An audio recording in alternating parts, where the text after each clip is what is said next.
تو میں آپ کو نبی ہونے کی خوشخبری دیتا ہوں، کاش کہ میں اس وقت تک زندہ ہوتا جب آپ کی قوم کے لوگ آپ کو اپنے شہر سے نکال باہر کر دیتے تھے۔ یہ بات سن کر نبی علیہ الصلوۃ والسلام ہلکا سا پریشان ہو گئے اور کہنے لگے کہ کیا کہہ رہے ہو آپ، کہ مجھے میرے ہی قوم کے لوگ نکال دیں گے؟ تو ورقہ ابن نوفل کہتے ہیں کہ یہ خدا کا کلام ہے، اور یہ کلام جب بھی کوئی نبی لے کر جاتا ہے اپنی قوم کی طرف تو اس کے اپنے ہی گھر والے، اپنے قوم والے اس کے دشمن ہو جاتے ہیں اور اس کو اس کے شہر سے نکال کر باہر کر دیتے ہیں، اور یقیناً یہ آپ کے ساتھ بھی ہوگا، لیکن یہ سب دیکھنے کے لیے میں زندہ نہیں رہوں گا۔ اور البتہ کچھ دنوں کے بعد ورقہ ابن نوفل کا بھی انتقال ہو گیا۔ اب جو ہے نبی علیہ الصلوۃ والسلام نبی تو ہو چکے تھے، ان کو پتہ چل گیا تھا کہ یہ جو فرشتہ میرے پاس آیا یہ جبریل امین تھے اور اللہ نے مجھے اپنا نبی بنا لیا ہے، یہ سب کچھ آپ جان گئے، لیکن ابھی کسی کو اس دین کے بارے میں بتایا نہیں تھا، اپنے نبی ہونے کے بارے میں بتایا نہیں تھا۔ تو اس کے بعد ایک اور صورت نازل ہوئی، اس کی مدثر کی، کہ اے چادر اوڑھے والے، جا اور اپنے اللہ کا بیان کھول کھول کر لوگوں کو بتا دے، ٹھیک ہے؟ تو اب لوگوں میں اس آیت کو، اس جو آپ کے اوپر وحی نازل ہوئی تھی، آپ کے اوپر جو اللہ تعالیٰ نے کرم کیا، آپ کو چن لیا، اپنا نبی بنایا، یہ ساری چیزیں بتانے کا حکم آپ کو مل گیا۔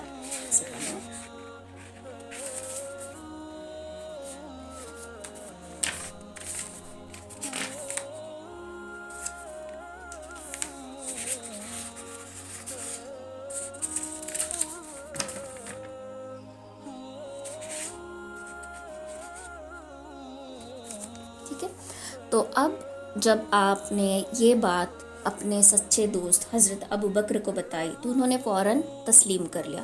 تو عورتوں میں سب سے پہلے حضرت خدیجہ رضی اللہ تعالیٰ عنہ تھی، جس نے آپ صلی اللہ علیہ وسلم پر ایمان لایا، اللہ پر ایمان لایا۔ مردوں میں سب سے پہلے حضرت ابو بکر صدیق رضی اللہ تعالیٰ عنہ، بچوں میں سب سے پہلے حضرت علی رضی اللہ تعالیٰ عنہ ایمان لے کر آئے، ٹھیک ہے۔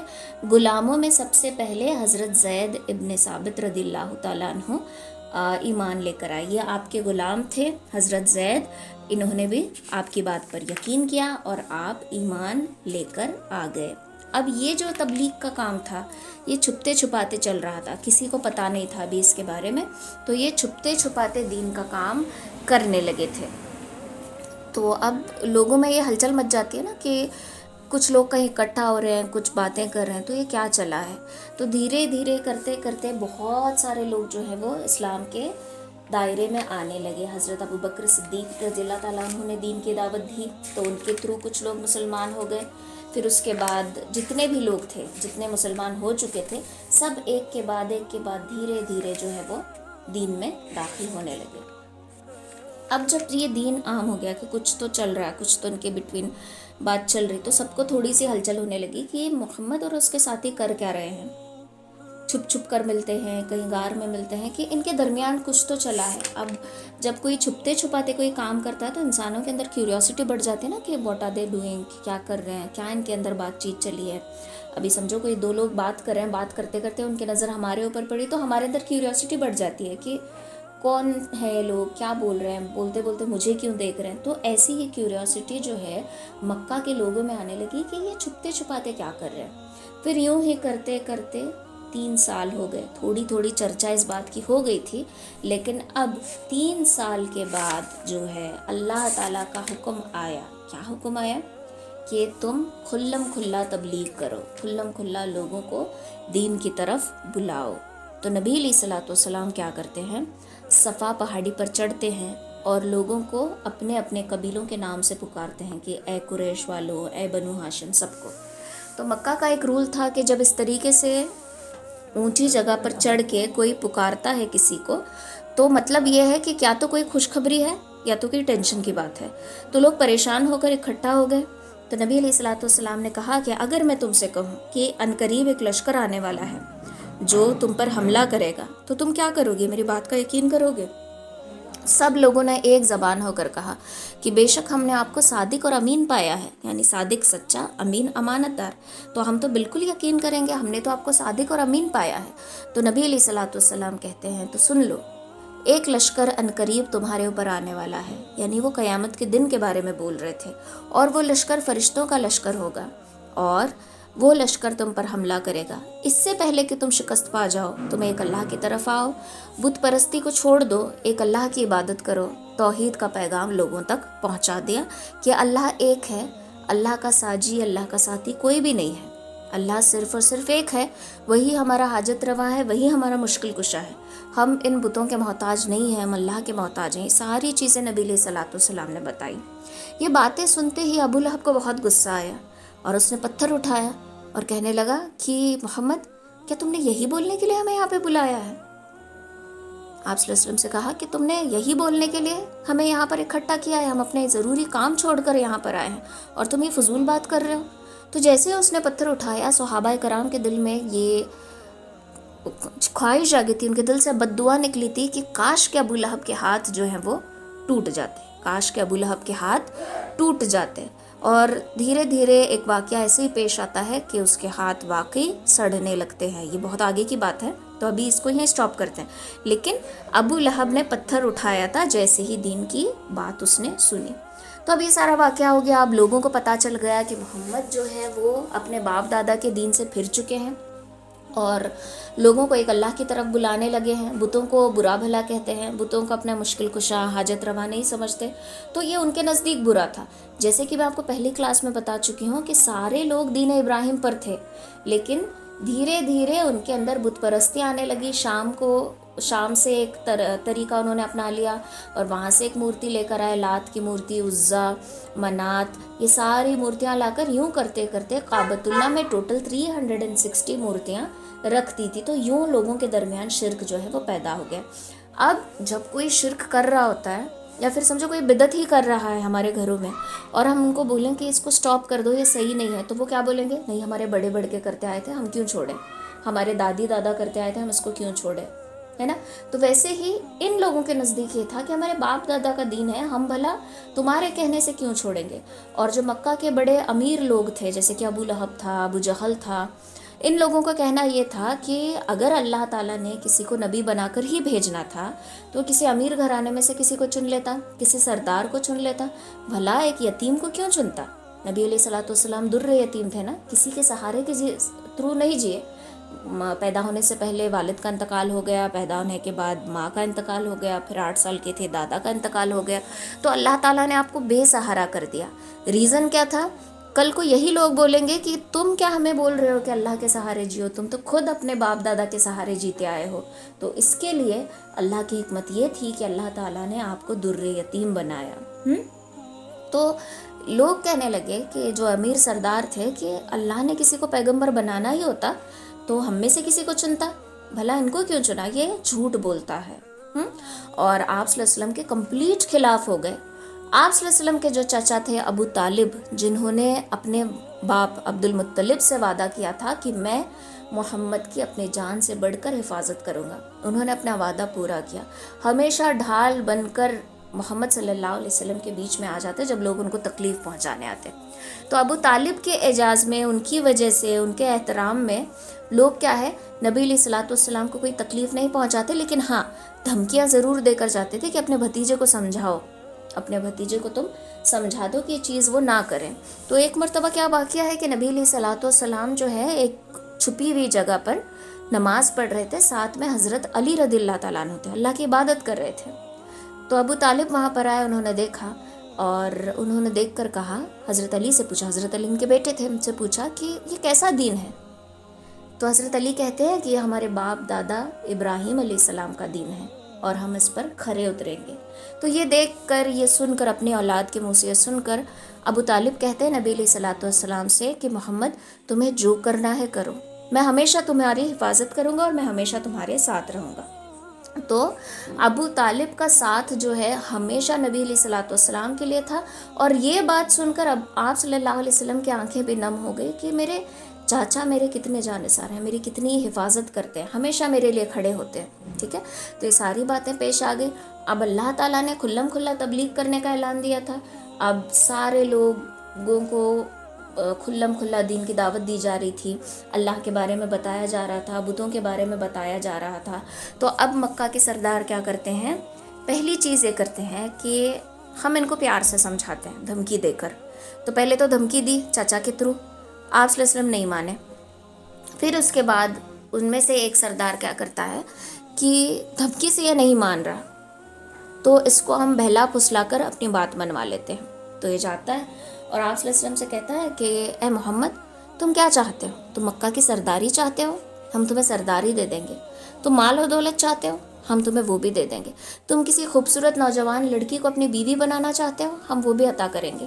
تو تم کیا کرو، جس کی طرف اشارہ کرنا ہے کر دو، ہم ان کو تمہارے نکاح میں لے کر آئیں گے اور تمہاری ہر ایک شرط ہمیں قبول ہے. بس اپنا یہ کام چھوڑ دو، اللہ کی طرف لوگوں کو بلانے کا کام جو ہے وہ چھوڑ دو.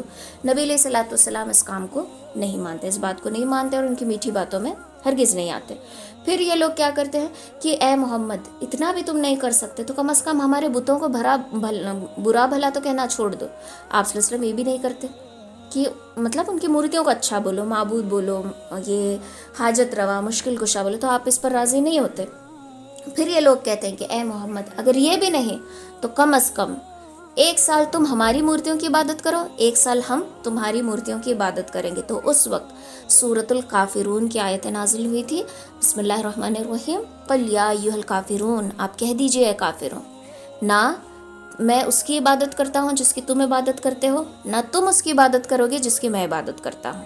ٹھیک ہے، تو ابھی بھی تم لوگ نہیں کرتے، میں بھی نہیں کرتا، تم آئندہ بھی نہیں کرو گے، میں بھی نہیں کروں گا. تمہارے لیے تمہارا دین ہے، میرے لیے میرا دین ہے. یہ آیتیں اس وقت نازل ہوئی تھی اور نبی علیہ الصلوۃ والسلام نے کہا کہ اگر یہ مکہ والے میرے ایک ہاتھ میں سورج اور دوسرے ہاتھ میں چاند بھی لا کر رکھ دیں گے تو میں اپنے کام سے باز نہیں آؤں گا، میں اپنا توحید کا کام کرتا رہوں گا، میں ایک اللہ کی طرف سب کو بلاؤں گا. تو اس کا کوئی فائدہ نہیں ہے جو یہ لوگ لے کر آ رہے ہیں نا کہ ایسا کریں گے، ہم یہ کریں گے، ساری چیزیں جو لے کر آ رہے ہیں اس پر میں راضی بالکل بھی نہیں ہوں. میرے نزدیک اللہ سے بڑھ کر کوئی دولت نہیں ہے. تو اگر یہ میرے ایک ہاتھ میں چاند بھی رکھ دیں، دوسرے ہاتھ میں سورج بھی رکھ دیں تو بھی میں اپنے اس کام سے پیچھے نہیں ہٹوں گا. ٹھیک ہے، تو یہ بات ابو طالب پر بڑا اثر کری. لیکن ابو طالب جو ہے فکر مند ہو رہے تھے کیونکہ اب ان کی بھی عمر ہو رہی تھی اور کبھی نہ کبھی انسان کی زندگی ختم ہونے، میرے بعد یہ لوگ میرے بھتیجے کے ساتھ خدا نہ خواستہ کچھ برا کر دیں گے تو کیا ہوگا، یہ فکر ان کو ستائے جا رہی تھی. اب یہ لوگ کیا کرتے ہیں کہ محمد صلی اللہ علیہ وسلم تو اس سے بھی نہیں مانے. اب یوں کرتے کرتے حج کے دن قریب آ گئے. تو اب یہ لوگ کیا کرتے ہیں، مکہ والے حج کے لیے جو لوگ آ رہے تھے ان کو ان ایڈوانس بول دیتے ہیں کہ ہمارے درمیان ایک شخص ہے جس کا نام محمد ہے اور وہ ہمارے معبودوں کو، ہماری مورتیوں کو برا بھلا کہتا ہے، وہ ایک شاعر ہے، وہ ایک پاگل ہے. ٹھیک ہے، اگر آ کر تمہیں اپنی باتوں میں ورگلائے اکسائے تو اس کی باتوں میں مت آنا. تو انہوں نے کیا کیا، اس سے پہلے کہ نبی علیہ الصلوۃ والسلام اپنی دین کی دعوت لوگوں کو دیتے، انہوں نے ہی یہ لوگوں کو بتا دیا. اب اگر کوئی ہم سے بولے کہ اس جگہ مت جانا، وہاں پہ خطرہ ہے یا پھر وہاں پہ کوئی پاگل رہتا ہے، آپ ڈر جاؤ گے، تو ہمارے اندر کیا کیوریوسٹی ہوتی ہے کہ تھوڑا سا جا کر دیکھ لیں، تھوڑا سا ایک جھلک دکھ جائے. تو ایسے ہی لوگوں کے اندر یہ دلچسپی جاگ گئی کہ واقعی یہ کون ہے جو خود کو نبی کہتا ہے، شاعر ہے، جادوگر ہے، جا کر اس کو دیکھ لیتے ہیں. تو ان لوگوں نے ہی چرچا کیا. تو اس سے ہمیں ایک میسج کیا ملتا ہے کہ جب کوئی ہماری پبلسٹی کر رہا ہوتا ہے، اچھے وے میں نہیں، برے طریقے سے، تو لوگوں کی نظر میں پہلے تو ہم برے بن جاتے ہیں کہ نہیں یہ نیگیٹو پرسن ہے، برا انسان ہے. لیکن جب لوگوں کو پتہ چلتا ہے کہ نیگیٹو ہے، یہ ایسا ہے ویسا ہے، تو لوگ تھوڑی سی تحقیق کرتے ہیں. تو ہمارا برا کرنے والے ہی ہماری ایڈورٹائزمنٹ کر رہے ہوتے ہیں، ہے نا. تو ایسے ہی نبی علیہ الصلوۃ والسلام کے ساتھ ہوا کہ ان کا ساتھ جو نہیں دیتے تھے، جو دشمن تھے، انہوں نے ہی نبی علیہ الصلوۃ والسلام کے چرچے کرنا شروع کر دیا. اب لوگ جو ہے کہ واقعی مائل ہو گئے اور یہ دیکھنا چاہتے تھے. تو پہلے تو انہوں نے دھمکی دی، نہیں مانے تو چاپلوسی کی، نہیں مانے تو اب آپ کے بارے میں افواہیں اڑانے لگے کہ محمد ایسے ہیں ویسے ہیں، تو آپ کو تکلیف دینے لگے. اور لوگوں میں یہ چرچا عام ہو گئی کہ مکہ میں کوئی انسان ہے جو خود کو نبی کہتا ہے اور ہمارے معبودوں کو اپنا معبود نہیں مانتا. تو لوگوں کے اندر دلچسپی جاگی کہ دیکھیں، یوں کرتے کرتے مکہ کے باہر بھی اب دین کی باتیں جو ہیں وہ چلنے لگی. تو نبی علیہ الصلوۃ والسلام کے جو صحابہ کرام تھے جنہوں نے دین کو قبول کیا تھا، اسلام لے کر آئے تھے، ہر ایک کو اب یہ تکلیف دینے لگے ہر ایک کے اوپر ظلم کرنے لگے تاکہ یہ اس کام کو چھوڑ دیں. ہر ایک قسم کا، جس قسم کا یہ ظلم کر سکتے تھے کرنے لگے. ہر ایک کے اوپر اکثر ٹارگٹ کرتے تھے کمزور مسلمانوں کو، جو مسلمان کمزور. اب دیکھو جو اسلام لے کر آئے نا، امیر گھرانوں میں سے نہیں تھے، غلام، غریب اور سمجھدار حکمت والے، انہوں نے ہی اکثریت اسلام کی دعوت کو قبول کیا تھا. تو اس سے ہمیں ایک بات یہ سمجھ میں آتی ہے کہ دین کی باتوں کو سننے کے لیے، دین کی باتوں کو پھیلانے کے لیے، دین کی باتوں کو سمجھنے کے لیے پیسے کی ضرورت نہیں ہوتی. پیسہ امپورٹنٹ اس میں نہیں ہے. امپورٹنٹ کیا ہے؟ ہماری حکمت، ہماری سمجھداری، ہماری تڑپ کہ ہم کس طریقے سے، کہاں سے دین کو حاصل کر سکتے ہیں، کہاں سے اس کے علم کو سیکھ سکتے ہیں. تو اللہ تعالیٰ انہی کو یہ دولت سے نوازتا ہے جس کے اندر تڑپ ہوتی ہے سیکھنے کی. میں ہمیشہ آپ لوگوں سے کہتی ہوں کہ بہت سارے لیڈیز ہیں میرے کانٹیکٹ میں، 1000 کراس ہے، 1000 سے زیادہ ہیں، لیکن جڑتے کتنے ہیں؟ بہت کم. کس لیے؟ اللہ ہر ایک کو نہیں چنتا، کسی کسی کو چنتا ہے.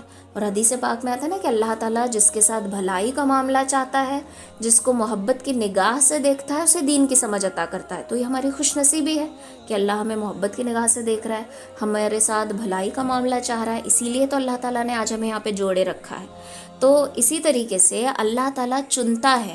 اللہ تعالیٰ نے ان لوگوں کو چنا جن کے اندر سمجھداری تھی، جن کے اندر حکمت تھی، جن کے اندر عاجزی تھی. تو یوں کرتے کرتے دھیرے دھیرے لوگ جو ہے اسلام میں آ رہے تھے.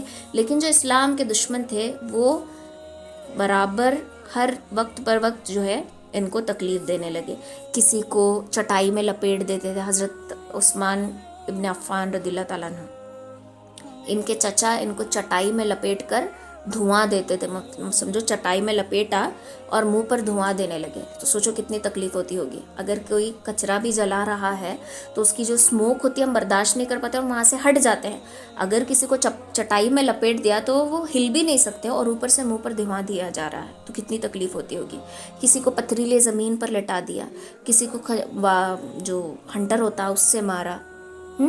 تو ہر ایک قسم کا ظلم اور ستم کرنے لگے تاکہ لوگ جو ہیں اسلام کو چھوڑ دیں. پیسے کی لالچ دینے لگے. ہمارے یہاں بھی ہوتا ہے بلگام میں، برن اسمتھ، اگر آپ نے سنا ہوگا تو. ابھی ہوتا ہے کہ نہیں پتہ نہیں، لیکن میں نے دیکھا بھی تھا، میں نے سنا بھی تھا. وہاں پر باقاعدہ غریب لوگوں کو اکٹھا کیا جاتا ہے، ہر ایک قوم، ہر ایک ریلیجن کے، اور ان کو پورے سال کا راشن فری دیا جاتا ہے، اماؤنٹ دی جاتی ہے اور کپڑے دیے جاتے ہیں، اور ان کو کرسچینٹی میں تبدیل کیا جاتا ہے، کنورٹ کیا جاتا ہے. کس لیے؟ کس چیز سے لوگ مرتد ہو رہے؟ پیسہ اور پوزیشن دیکھ کر. پیسہ، کھانا، کپڑا مل گیا، رہنے کو گھر مل گیا تو کافی ہے. یہ ہمارے ایمان کے کمزور ہونے کی نشانی ہے کہ ہم چند دنیا کی چیزوں کے لیے اپنے ایمان کو بیچ آتے ہیں. تو بہت سارے لوگ ٹارگٹ کرتے ہیں غریبوں کو. کرسچینٹی کیسے پھیلاتے ہیں وہ لوگ؟ پیسہ دے کر پھیلاتے ہیں، ہے نا. ہمارے میں بھی بہت سارے لوگ ایسے ہیں. تو ان چیزوں کو اوائڈ کرنا چاہیے. پیسہ اور ساری چیزوں سے اپنے دین کو نہیں بیچنا، اپنے ایمان کو نہیں بیچنا. یہ چیز آج ہے کل نہیں ہے.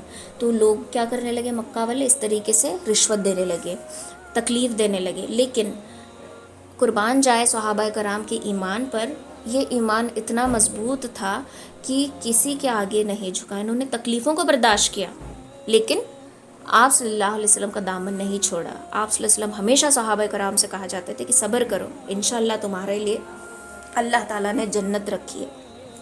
آپ صلی اللہ علیہ وسلم نے صحابہ کرام کی تربیت ہی ایسی کی تھی، آپ صلی اللہ علیہ وسلم نے صحابہ کرام کی تربیت ہی ایسی کی تھی کہ وہ سب کچھ جھیلنے کو تیار تھے لیکن اللہ اور اس کے رسول کو چھوڑنے تیار نہیں تھے. ایسی ہی تربیت، ایسا ہی ایمان ہمارا ہونا چاہیے کہ ہر ایک ظلم کو برداشت کریں گے لیکن ایمان کو ہم نہیں چھوڑیں گے. تو ہر ایک نے تکلیف دی. سب سے ڈینجرس جو تھا آپ کا چچا ابو لہب، اس نے آپ کو بہت تکلیف دی ہے. اسی لیے خاص اس کے لیے صورت نازل ہوئی، صورت اللہب. تبت یدا ابی لہب و تب، ٹوٹ گئے ابو لہب کے ہاتھ اور وہ برباد ہو گیا. تو سوچو اللہ نے اس کو مینشن کیا ہے قرآن میں، تو اس نے کتنی تکلیف. ایک تو خون کا رشتہ، سگا چچا ہے، دوسرا یہ آپ کا پڑوسی بھی تھا. یہ دو رشتے ہونے کے باوجود اس نے آپ کو بہت بے انتہا تکلیف دی ہے. اس کے دو بیٹے تھے، عتبہ اور عتیبہ. ان کے دونوں کا نکاح جو ہے آپ کی بیٹیوں سے ہو رکھا تھا، رقیہ رضی اللہ تعالیٰ عنہ اور ام کلثوم رضی اللہ تعالیٰ عنہ. باپ نے حکم دے دیا بیٹوں سے کہ ان دونوں کو طلاق دے دیں. ایک ٹائم پر 2 بیٹیوں کا طلاق ہو جانا، 2 بیٹیوں کو ان کے شوہر چھوڑ دینا، سوچو ایک باپ کے دل پہ کیا گزرتی ہوگی. ایٹ اے ٹائم، ایک ٹائم پہ دونوں بیٹیوں کو طلاق ہو گئی. تو باپ کے کہنے پر دونوں بیٹوں نے آپ صلی اللہ علیہ وسلم کی بیٹیوں کو طلاق دے دیا. پھر اس کے بعد نبی علیہ الصلوۃ والسلام کے جو بیٹے تھے عبداللہ، میں نے بتایا تھا نا کہ آپ کو بیٹے تھے لیکن کوئی بیٹا آپ کا زندہ نہیں رہا، بیٹیاں حیات پا گئی. تو عبداللہ کا انتقال ہو گیا.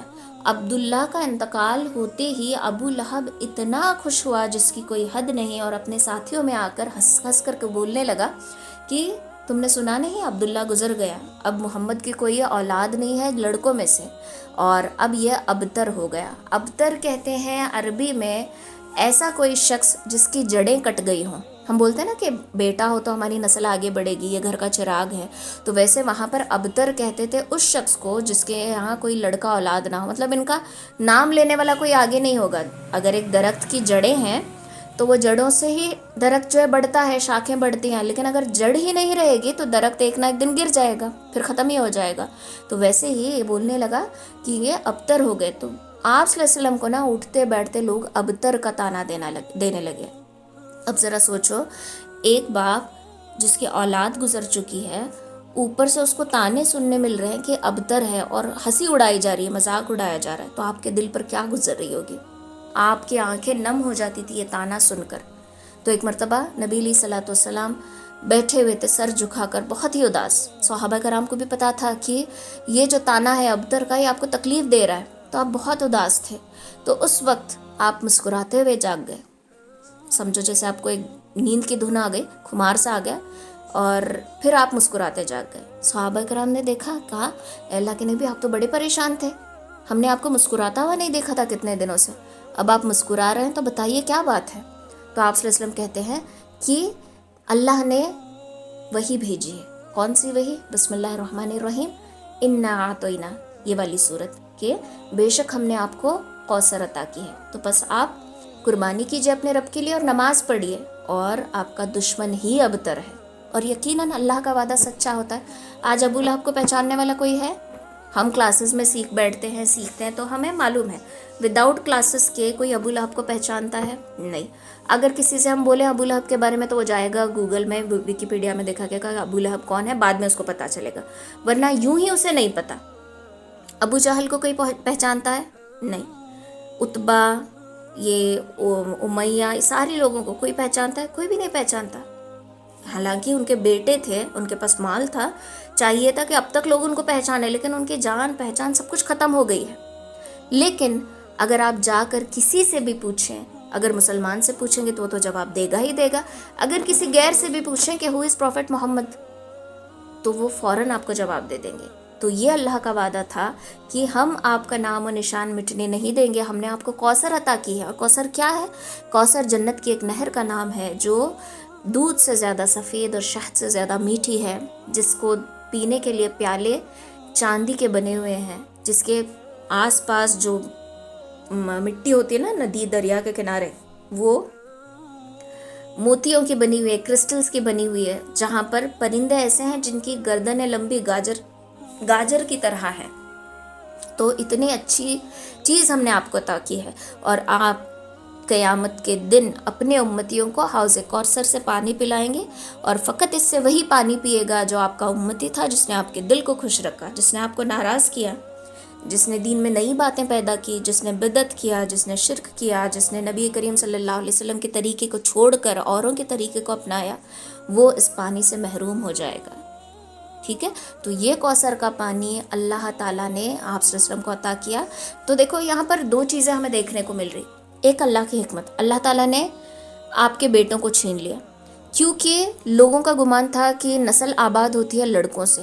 اللہ تعالیٰ نے بیٹیوں کو رکھا، لیکن اللہ تعالیٰ نے ثابت کر دیا کہ یہ جو نسلیں وغیرہ تم کہتے ہو تمہارے لیے ہیں، میرے محبوب کے لیے اپنا نام یاد رکھنے کے لیے بیٹوں کی ضرورت نہیں ہے. میرے محبوب کا کردار ایسا ہے کہ قیامت کے دن تک ہر کوئی آپ کو پہچانے گا. دوسرا، جب کوئی تکلیف اللہ تعالیٰ کی طرف سے آ رہی ہے، آزمائش آ رہی ہے، بیٹیوں کا اکٹھے طلاق ہو جانا، بیٹے کا فوت ہو جانا، اوپر سے مسلمانوں کو اتنی تکلیفیں ہونا، یہ ساری تکلیفیں جب ایک ساتھ آ رہی ہیں تو مایوس نہیں ہونا، کیونکہ جب اللہ تعالیٰ تکلیف دیتا ہے تو ابتر جو تانے پر انہوں نے صبر کیا تو اللہ تعالیٰ نے کوثر عطا کی. ویسا ہی ہمارے ساتھ ہوتا ہے کہ اللہ تعالیٰ آزمائشوں پہ آزمائشیں کر رہا ہے تو اس پر مایوس نہیں ہونا. بھلی ہمارا کام رک گیا، ہمارا کام نہیں چل رہا، ہمارا بزنس نہیں چل رہا، ہماری نوکری میں کوئی اڑچنیں آ رہی ہیں، ہمارا باس ہمیں پریشان کر رہا ہے، اسکول میں ہم پریشان ہیں، کالج میں ہم پریشان ہیں، یہ آزمائش ہیں، اس پر مایوس نہیں ہونا، بلکہ اس یقین کے ساتھ ان کو فیس کرنا ہے کہ آپ صلی اللہ علیہ وسلم پر بھی مصیبتیں آئی تھیں، آپ صلی اللہ علیہ وسلم کو بھی ابتر کا تانا دیا جا رہا تھا. جب آپ نے سب پر صبر کیا تو اللہ تعالیٰ نے آپ کو کوثر سے نوازا. یقیناً جب میں ان مشکلات پر صبر کروں گی تو اللہ تعالیٰ بھی مجھے اس سے بہتر سے نوازے گا. یہ جو میرے پاس ساری چیزیں ہیں، ان سب سے بہتر چیز اللہ تعالیٰ مجھے ضرور عطا کرے گا. میرا کام رک گیا، کوئی بات نہیں، 2 دن رکے گا، لیکن تیسرے دن اس سے زیادہ پروفٹ ہوگا. اگر مجھے کوئی نقصان ہو گیا، کسی نے دھوکہ دے دیا، کسی نے چیٹ کر لیا، کوئی بات نہیں، میں اس پر صبر کر لوں گی.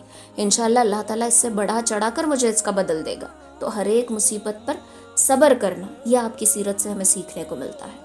بہرحال تو یہی مشکلات کا سامنا ہر ایک صحابہ کرام کرنے لگے، ہر کوئی ان کو فیس کرنے لگا. اب ابو لہب جیسے کہ میں نے کہا کہ آپ کا پڑوسی بھی تھا، تو یہ کیا کرتا تھا، آپ کے گھر میں چھت سے اوجڑی پھینک دیتا تھا، یا پھر بچہ دانی جانور کی پھینک دیتا تھا جو بہت بدبودار ہوتی تھی. تو آپ بیچارے لکڑی سے ہٹاتے ہوئے اس کو باہر پھینک دیتے تھے اور کہتے تھے کہ یہ کیسی حرکتیں تم کرتے ہو، کیا تمہیں ہوش نہیں کہ میں تمہارا پڑوسی ہوں، یہ تم کیسی حرکتیں کرتے ہو میرے ساتھ. تو اتنا تکلیف دیتا تھا. آپ کے ابو لہب کی بیوی عروہ، یہ عروہ بنت حرب، اس کو ام جمیل کے نام سے پکارا جاتا تھا. ابو لہب کا اصلی نام عبد العزیٰ ہے. اس کا سکن ٹون ایک دم ریڈ تھا، مطلب اتنا زیادہ، کچھ لوگ گورے ہوتے ہیں نا کہ ذرا سی دھوپ لگنے پر لال ہو جاتے ہیں، تو یہ ویسے کمپلیکشن کا تھا، تو اس کو اس لیے ابو لہب کہا کرتے تھے. اور اس کی بیوی عروہ بنت حرب بہت زیادہ خوبصورت تھی، اس کے لیے اس کو ام جمیل کہا کرتے تھے. تو یہ کیا کرتی تھی، خاص قسم کی لکڑیاں چن کر لاتی تھی اور آپ کے دروازے میں بچھاتی، تاکہ آپ جیسے ہی پیر باہر رکھیں تو کانٹوں پر رکھیں. آپ کو تکلیف دینے کا ہر ایک راستہ یہ چنتی تھی. اب اس کو پتا چلا کہ اس کے اور اس کے شوہر کے لیے قرآن میں آیتیں نازل ہوئی ہیں، حمالۃ الحطب، لکڑیاں اٹھانے والی.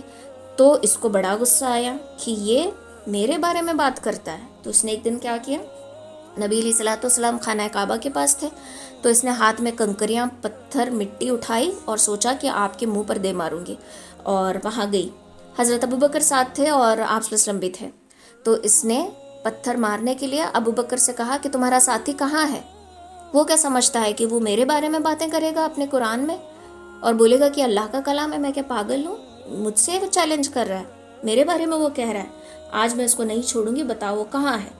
اگر تمہارا ساتھی شاعر ہے تو دیکھو خدا کی قسم میں بھی شاعرہ ہوں. اور یہ کہتی ہے کہ ہم نے مزمم کی نافرمانی کی، مطلب آپ جو باتیں کرتے ہیں آیتوں کی، اس کے میں نے نافرمانی کی، اس کے امر کو تسلیم نہ کیا، نبی علیہ الصلوۃ والسلام کے حکم کو میں نے مانا نہیں، تسلیم نہ کیا، اور اس کے دین کو نفرت اور حقارت سے چھوڑ دیا. یعنی دین اسلام کو میں نے نفرت پلس حقارت، یعنی کسی چیز کو ایک دم حقیر جان کر اس کو میں نے چھوڑ دیا، یہ اس نے کہا. اور وہ واپس چلی گئی. اب ابوبکر اس کی باتیں سنتے ہیں. اب وہ جیسے ہی جاتی ہے تو کہتے ہیں یا رسول اللہ صلی اللہ علیہ وسلم، کیا اس نے آپ کو دیکھا نہیں، آپ میرے پاس ہی کھڑے تھے. آپ نے کہا کہ نہیں، اللہ نے اس کے میں اور میرے درمیان پردہ ڈال دیا اور میں اس کو نظر نہیں آیا. حالانکہ حضرت ابوبکر کے بغل میں ہی آپ صلی اللہ علیہ وسلم کھڑے تھے اور یہ اتنا بک بک کر کے چلی گئی، بٹ وہ آپ صلی اللہ علیہ وسلم کو دیکھ نہ سکی. تو یہ یوں تکلیف دینے کے لیے آئی تھی. ایک مرتبہ کا ایسا ہی واقعہ ہے کہ آپ نماز پڑھ رہے تھے تو عقبہ ابن ابی معیط اپنی بدبختی پر آ گیا.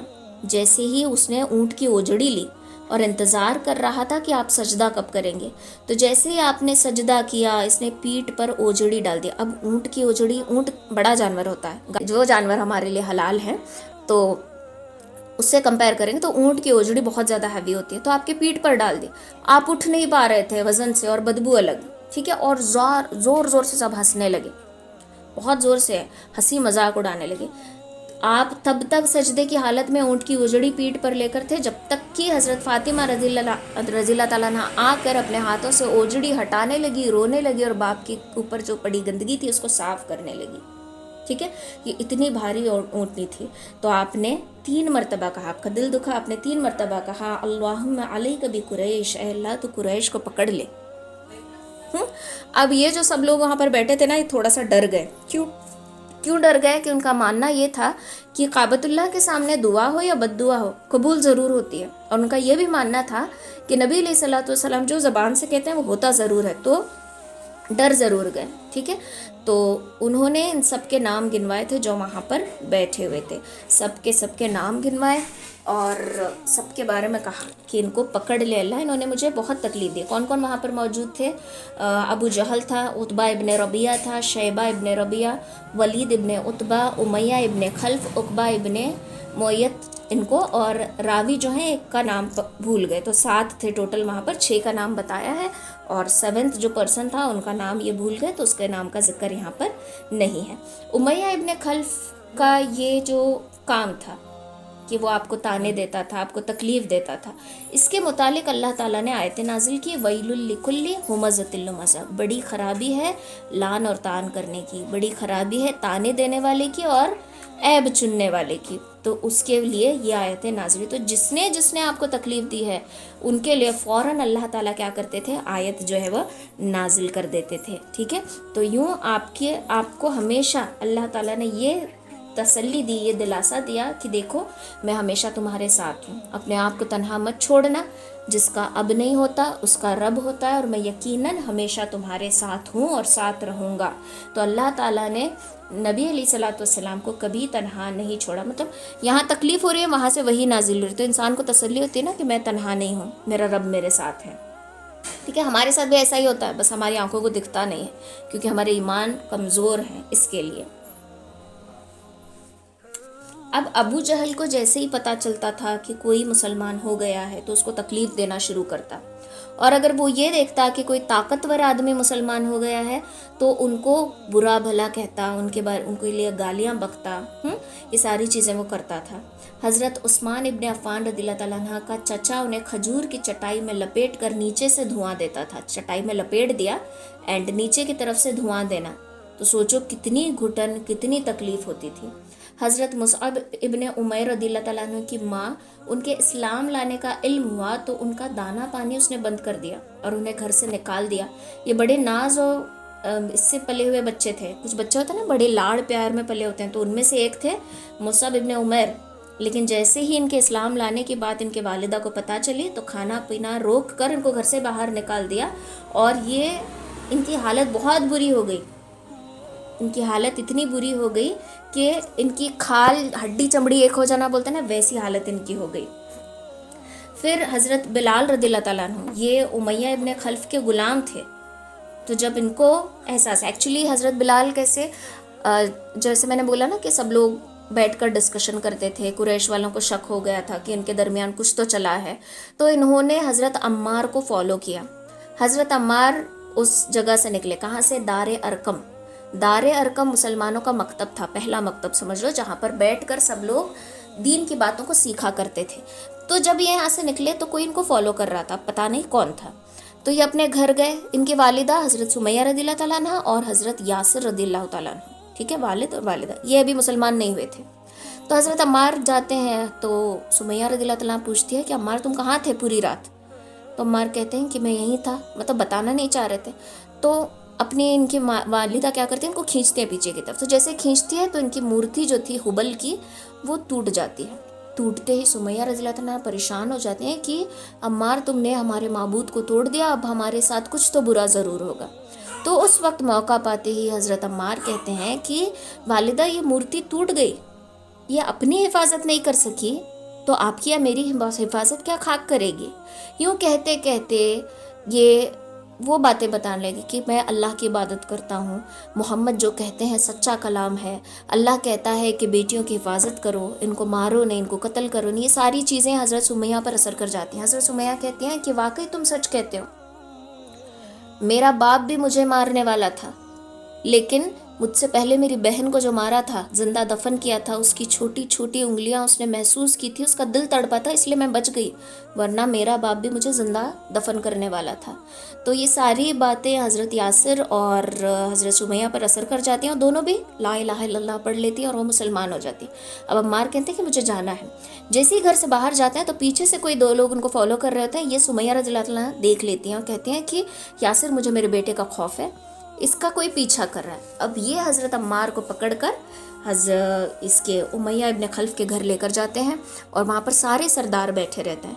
تو حضرت عمار کو مارا جاتا ہے، بہت ٹارچر کیا جاتا ہے، اور حضرت بلال سے کہتے ہیں کہ بلال، اسے ایسے کوڑے لگاؤ کہ یہ منہ نہ کھول سکے۔ تو عمار کہتے ہیں کہ تم چاہے میری جان لے لو، میں محمد صلی اللہ علیہ وسلم کا ساتھ نہیں چھوڑوں گا۔ حضرت عمار بھی نا غریب گھر سے تھے، یاسر اور سمیہ رضی اللہ تعالیٰ عنہ بھی غلام ہی تھے۔ تو عمار کہتا ہے کہ تم جو مرضی کر لو۔ تو ان کو پھر آس دلائی جاتی ہے کہ تمہیں آزاد کر دیں گے، تمہیں اتنے پیسے دیں گے۔ نہیں، میں نبی علیہ الصلوۃ والسلام کا دامن نہیں چھوڑوں گا، بلال تم مجھے مارو۔ اب حضرت بلال پر ان کی باتیں اثر کر رہی تھی۔ حضرت بلال کے ہاتھ سے جو وہ ہوتا ہے نا، کیا بولتے ہیں، ہنٹر ٹائپ جس سے مارتے ہیں، کوڑا، تو وہ چھوٹ جاتا ہے۔ تو سردار کہتے ہیں کہ کیا تم اب ہمارے غلاموں کو بھی برگلانے لگے ہو؟ کہ ہم ان کے آقا ہیں اور ہمارے غلام ہماری باتیں نہیں سن رہے؟ تو ان کے ہاتھ سے ہنٹر چھوٹ جاتا اور کہتے ہیں کہ بلال، مار کہہ رہی ہوں میں، مارو، لیکن وہ نہیں مارتے۔ عمار خود کہتے ہیں کہ بلال مارو، ورنہ تمہیں جان سے مار دیں گے، کچھ نہیں ہوگا، تم مجھ پر کوڑے لگا دو۔ تو بلال پھر سے خنجر جو اپنے ہاتھ میں کوڑا ہوتا ہے اس کو چھوڑ دیتے، اور اب یہ کہتے ہیں لا الہ الا اللہ۔ اتنا کہنا تھا کہ مطلب سردار ہے، ان کا غلام ہے، اور ان کے منہ پہ کہہ رہا ہے لا الہ الا اللہ، تو ان کا ایگو ہرٹ ہوا نا، تو یہ فوراً حضرت بلال کو گھسیٹتے ہوئے لے کر جاتے ہیں، لے کر جا کر پتھریلی زمین پہ لٹا دیتے ہیں، اور اتنا مارتے ہیں، اوپر سے پھر وزن پتھر رکھتے ہیں۔ مکہ کی آپ اگر حج عمرہ کر کے آئے تو آپ کو اندازہ ہوگا کہ مکہ میں کیسی گرمی ہوتی ہے، گرمی، اوپر سے گرم ریت، اس پر آپ کو لٹایا گیا ہے کڑک دھوپ میں، اوپر سے پتھر رکھا گیا ہے، ہاتھ کچل رہے ہیں، کوڑے مار رہے ہیں، لیکن حضرت بلال کے منہ سے صرف یہ صدا آ رہی ہے، احد احد۔ تو حضرت بلال نے آخر یوں لگ رہا تھا جیسے اب مر ہی جائیں گے، نہیں بچیں گے، اتنا ٹارچر کیا گیا۔ تو جب حضرت ابو بکر کو یہ معلوم پڑا تو حضرت ابو بکر نے حضرت بلال کو 200 درہم یعنی 735 گرام چاندی یا 280 درہم، 1 کلو سے زیادہ چاندی، اتنی اماؤنٹ میں حضرت بلال کو خرید لیا اور پھر ان کو آزاد کر دیا۔ ٹھیک ہے، اب عمار کے ساتھ کیا ہونا تھا؟ حضرت عمار کو بھی ٹارچر کیا گیا، حضرت یاسر کو بھی، اور حضرت سمیہ رضی اللہ تعالیٰ عنہ کو بھی۔ اب ماں باپ کو اتنا مارا جا رہا تھا کہ ان کو چھوڑ دے اس کے لیے کیا ہو گیا؟ پہلے حضرت یاسر اس ٹارچر کو برداشت نہیں کر پائے، کوڑوں کو مارنا، بوڑھے تھے نا، تو وہ شہید ہو گئے، ان کی جان نکل گئی۔ لیکن حضرت سمیہ کو کیا کیا؟ دونوں پیر باندھ دیے، ٹھیک ہے، ایک پیر ایک طرف، اور پیر چوڑے کرنے لگے۔ تو آپ اندازہ لگا سکتے ہو کہ کتنی تکلیف ہوئی ہوگی، اور آپ کی شرمگاہ پہ نیزہ مار دیا۔ یہ اسلام کی سب سے پہلی شہیدہ تھی حضرت سمیہ رضی اللہ تعالیٰ عنہ، اتنی بے رحمی سے آپ کو شہید کر دیا۔ کیا بیتی ہوگی اس عورت کے اوپر جس کے پیر یوں براڈ کر دیے گئے ہوں اور نیزہ یوں مار دیا گیا، سوچو وہ کتنا تڑپی ہوں گی، اور یہ بیٹے کے سامنے ہو رہا ہے، حضرت عمار کے سامنے۔ تو اب حضرت عمار کیا کرتے ہیں؟ وہ جو مورتی ہوتی ہے لات یا منات کی، اس کو چوم لیتے ہیں اور کہتے ہیں کہ میرے ماں کو چھوڑ دو، لیکن دونوں مر گئے تھے۔ اب ان کو افسوس ہوتا ہے کہ میں نے کیا کر دیا، اور زاروں قطار رونے لگتے ہیں۔ اب ان کو چھڑانے کے لیے جب آتے ہیں صحابہ کرام تو رونے لگتے ہیں، کہتے ہیں کہ میرے زبان سے یہ چیزیں نکل گئی۔ تو اس وقت آیت نازل ہوتی ہے کہ اگر تمہیں ٹارچر کیا جائے، تمہیں مارا، ایسے مطلب ٹارچر ورڈ نہیں ہے، میں جسٹ ایسے مفہوم سمجھا رہی ہوں آپ کو، کہ اس طریقے سے تکلیف دی جائے اور اس وقت تمہاری جان کا خطرہ ہو، تمہاری زبان سے یہ الفاظ نکل گئے، تو اس میں تمہاری کوئی پکڑ نہیں ہے، کیونکہ تم نے ڈر کے مارے، تکلیف کے مارے یہ چیز کہی ہے۔ ہاں اگر تم پیسے، ایک چیز ہوتی ہے نا کہ پیسے کی لالچ میں آ کر یہ بول دینا، اور ایک چیز یہ ہوتی ہے کہ ڈر کے اپنی جان کو بچانے کے لیے یا اپنے ماں باپ کو بچانے کے لیے بول دینا، تو اللہ تعالیٰ نے اس کو معاف کر دیا، تو تب ان کو تھوڑا سا اطمینان آتا ہے۔ تو یہ اس طریقے سے مسلمانوں کو اس حد تک اتنی زیادہ تکلیف دینے لگے، ذرا سوچو کہ کیا بیتی ہوگی صحابہ کرام پر۔ آج ہم کہتے ہیں نا کہ بہت سارے لوگ کہ ہم برقع پہنتے ہیں تو لوگ ہمارا مذاق اڑاتے ہیں، ہم حجاب کرتے ہیں تو مذاق اڑاتے ہیں، ہم آج کل کے لوگوں کے حساب سے نہیں جیتے، اپ ٹو ڈیٹ نہیں ہے تو ہمیں مذاق اڑاتے ہیں ہمارا، ہم داڑھی رکھتے ہیں تو ہمارا مذاق اڑاتے ہیں، ہم کرتا پہنتے ہیں تو ہمارا مذاق اڑاتے ہیں، ہم سنت کے حساب سے چلتے ہیں تو مذاق اڑاتے ہیں، ہمارا صرف مذاق اڑایا گیا ہے۔ ہم ایسے دور میں نہیں جی رہے جہاں پہ مذاق بھی اڑایا جاتا تھا، مارا بھی جاتا تھا، تکلیف بھی دی جاتی تھی، لیکن باوجود اس کے کسی نے دین کو نہیں چھوڑا۔ لیکن آج صرف اس بیسس پر کہ ہمارا مذاق اڑایا جاتا ہے ہم دین کو چھوڑ رہے ہیں۔ دین کو چھوڑ رہے ہیں مطلب کمپلیٹلی نہیں چھوڑتے، سنت کو چھوڑ دیتے ہیں، اللہ کے حکموں کو چھوڑ دیتے ہیں۔ کیوں؟ کیونکہ ہمیں ماڈرن زمانے کے ساتھ رہنا ہے، اپ ٹو ڈیٹ رہنا ہے، یہ سوچ کر۔ تو ہماری سب سے بڑی غلطی کیا ہے؟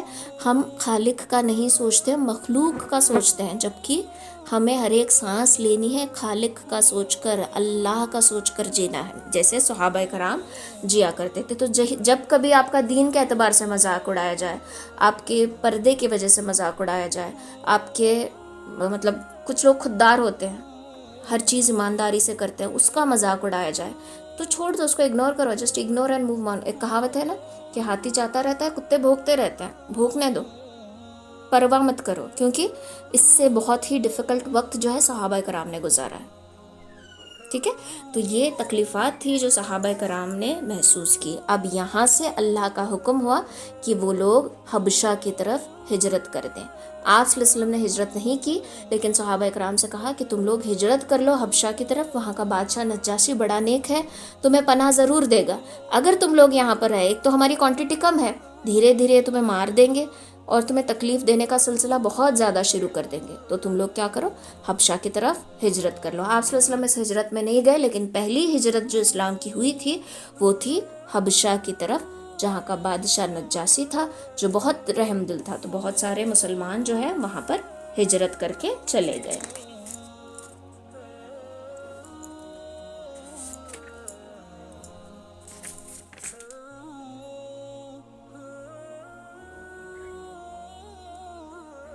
تو یہ جو ہجرت ہوئی ہے نبوت کے 5ویں سال ہوئی، پہلی ہجرت جو ہوئی حبشہ کی طرف، یہ نبوت کے 5ویں، یعنی آپ کو وحی ملنے کے بعد، آپ نبی بننے کے بعد 5th ایئر تھا۔ دیکھو 5 سال انہوں نے تکلیفیں برداشت کی، ہم 5 منٹ نہیں برداشت کرتے، تو 5 سال انہوں نے تکلیفیں جھیلی۔ اس کے بعد 5ویں سال میں اللہ کا حکم ہوا اور یہ لوگ ہجرت کر کے چلے گئے۔ تو یہ رجب کی 5 تاریخ، رجب میں 5ویں نبوی میں یہ چیز ہوئی، صحابہ کرام کا ایک گروپ جو ہے وہ حبشہ کی طرف چلا گیا۔ اس میں 12 مرد تھے اور 4 عورتیں تھیں، 12 مرد 4 عورتیں، یہ لوگ حبشہ کی طرف روانہ ہو گئی، ٹھیک ہے۔ اب یہاں سے کیا کیا ہوتا ہے انشاءاللہ ہم ویڈنسڈے دیکھیں گے، ویڈنسڈے انشاءاللہ پکا کلاس ہوگی۔ میں تھوڑا سا بیزی تھی اور ابھی بھی میں فی الحال بیلگام میں نہیں ہوں، تو اس کے لیے کلاس ڈیلے ہوگی، انشاءاللہ اگلے ہفتے سے نہیں ہوگا ایسا، تو ویڈنسڈے کلاس رہے گی اور سیٹرڈے میرے دوسرے کورس سٹارٹ ہونے تک نا ہفتے میں 2 بار ہی کریں گے۔ اگر کچھ میرا سٹارٹ ہو گیا نیا والا تو ویڈنسڈے کا ڈراپ کر کے صرف سیٹرڈے رہے گا، لیکن جب تک نیو کلاسز سٹارٹ نہیں ہوتے تب تک ہفتے میں ہم 2 بار انشاءاللہ سیرت کریں گے۔ اوکے، امید کرتی ہوں آج کا ٹاپک آپ کو سب کچھ سمجھ میں آیا ہوگا۔ کچھ نہیں سمجھا، کچھ ڈاؤٹ رہا تو آپ بعد میں مجھے پرسنلی سے ہی پوچھ سکتے ہو۔ میں کوئز اس کا سینڈ کر دوں گی کچھ دیر میں، ابھی لکھا نہیں ہے میں نے، لکھ کر آپ کو سینڈ کر دوں گی، اور ریکارڈنگ بھی آپ کو بھیج دوں گی، پھر آپ لوگ اس کو فالو اپ کر لینا۔ پہلے ریکارڈنگ سنو پھر کوئز آپ اٹیمپٹ کرو۔ اگر آپ کلاس سنتے سنتے پوائنٹس نوٹ کرتے ہو تو پھر ریکارڈنگ سننے کی ضرورت نہیں ہے، آپ کوئز اٹیمپٹ کر سکتے ہو، ٹھیک ہے۔ سبحان اللہ و بحمدہ، سبحانک اللہم و بحمدک، نشہد ان لا الہ الا انت، نستغفرک و نتوب الیک۔ سبحان ربک رب العزۃ عما یصفون وسلام علی المرسلین والحمد للہ رب العالمین برحمتک یا ارحم الراحمین۔ السلام علیکم۔